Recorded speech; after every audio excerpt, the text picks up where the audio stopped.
Сәлем барлықтарыңызға, сіздермен бүгін түскі және кешкі асқа тез дайындалатын бауыр қуырдақ дайындайтын боламыз. Бауырдың жұмсақ және дәмді болып шығуы дәл осы рецептте. Олай болса, видеоның соңына дейін асықпай қарауларыңызды сұраймын. Ең алдымен менің каналыма тіркелмеген болсаңыздар, міндетті түрде тіркелуді ұмытпаңыздар. Бізге осылай бауыр керек болады, картошка, бір пияз, қызанақ және чеснок керек болады. Өздеріңіздің отбасыларыңыздың сандарына қарап көбейтсеңіздер болады. Ең алдымен қызып тұрған майымызға осылай үлкендеу бір пиязымызды салып қуырып аламыз. Біздің пияздарымыз барлығы біркелкі қуырылуы керек. Енді осының үстіне туралған бауырымызды саламыз. Бауырымызды дәл осылай баяу отта барлығын біркелкетіп қуырып аламыз. Қатты отта қуырмаймыз. Егер қатты отта қуыратын болсаңыздар, бауырларыңыз қатып піседі. Енді бауырымыздың үстіне тұзымызды салып, жақсылап қуырып аламыз.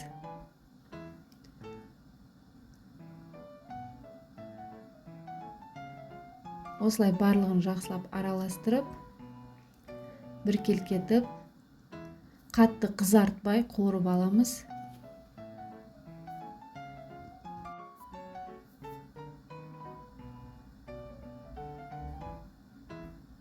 Барлығы осылай біркелкі араласу керек. Біздің бауырымыздың түсі өзгерді.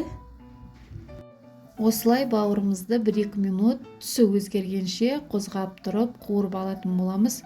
Өте қатты отта қуырудың қажеті жоқ. Баяу отта осылай араластырып отырып қуырып алатын боламыз. Барлығын біркелкетіп араластырып осылай қуырып алдық. Енді оның үстіне картошкамызды саламыз. Картошкамызды дәл осылай біркелкетіп араластырып аламыз. Ешқандай су құюдың қажеті жоқ.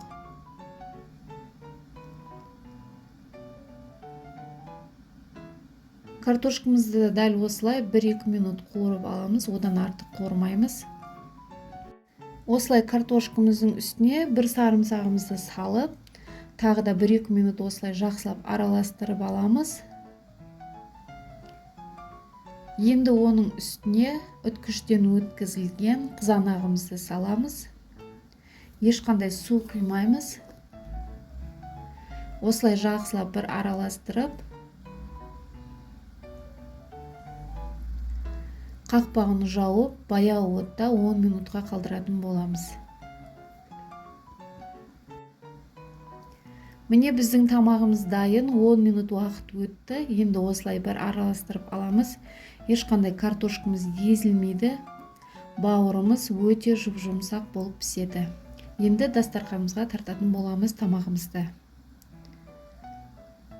Міне біздің тамағымыз дайын. Мен осылай пиязды дөңгелетіп үстіне салдым. Негізі пиязбен бауыр өте жақсы желінеді. Өздеріңіз ұнатқан кез келген ас көкті де сепсеңіздер болады. Біздің бауырымыз сондай жұмсақ болып пісті. Міндетті түрде дәл осы мен көрсеткен рецептпен жасауды ұмытпаңыздар. Достарыңызбен бөлісуді ұмытпаңыздар. Менің каналыма тіркеліп, лайк басып, комментарий жазуды ұмытпаңыздар. Барлықтарыңызға ас болсын.